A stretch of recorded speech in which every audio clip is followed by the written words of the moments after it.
মার খাচ্ছি সে ভাইয়ের রক্তের উপর দিয়ে মাননীয় প্রধান উপদেষ্টা থেকে সকল উপদেষ্টারা আপনারা দেশের হাল ধরার জন্য ছুটে এসেছেন।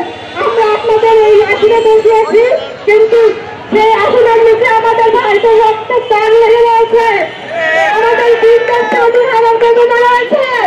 আপনারা সেটা এত সহজে ভুলে গেলেন। এটা তো এই বাংলাদেশকে আমরা আশা করি নাই। আমরা পেয়েছি আমার এই বাংলার আর কোনো বৈষম্যের ঠাঁই নয়। তাই বাংলার জমিনে আর কোনো স্বয়ং শাসক দুঃসম্ভব কিছু সুন্দর রাখবেন না।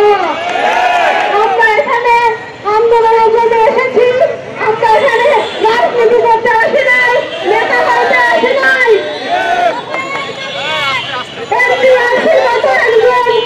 একটা প্রতিষ্ঠান আপনাদের সিদ্ধান্তগুলিকে দেখিয়ে দিচ্ছে আপনারা যা ইচ্ছা তাই করতে পারে, আপনারা কোনো কিছুই তাদের বিরুদ্ধে করতে পারবেন না।